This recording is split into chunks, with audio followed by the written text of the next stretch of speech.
You would say is like one of the three O's: omniscient, omnipotent, omnibenevolent. Like God is good, correct? God is good. So I was reading a passage in Matthew 26, verse 24 is talking about like Judas about to betray Jesus. It says, Jesus says this of Judas: "It would have been better for that man if he had not been born." So God, before he created the universe, he saw how everything was going to unfold, all of our actions. And he chose to create this particular universe. That's right, yeah. So from this verse, when Jesus says, it would have been better for Judas to not have been born at all, the conclusion I drew is that in a better universe for Judas, he wouldn't have existed at all, because that's what Jesus says.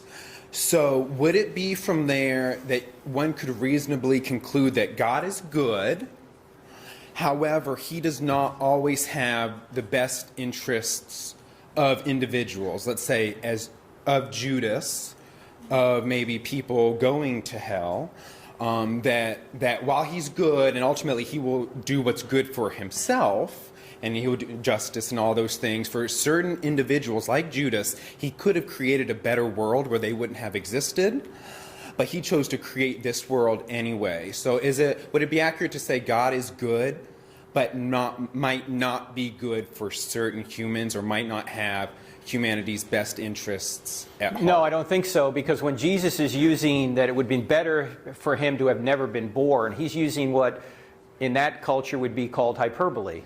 He's just saying how strong Judas's sin was. He wasn't making a philosophical point like, let me back up the universe and go create a universe where Judas didn't exist. That's not what he was talking about.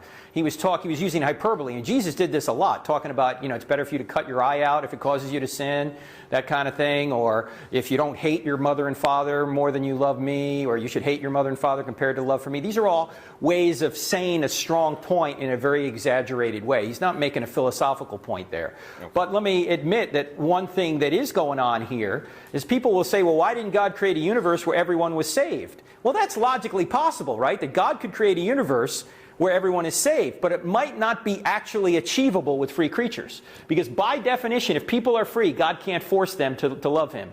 So any universe he creates is probably going to have people that reject him. If that's the case, this might be the universe where he has the minimal number of people lost and the maximum number of people saved. So is that like some form of Molinism, like this was the best possible? Best possible world that you seem to be read on this kind of thing. Yeah, it's the best possible world that God could create given free creatures, or the best possible way to get to the best possible world. All right, thank you. All right, thanks, Nathan. Good question.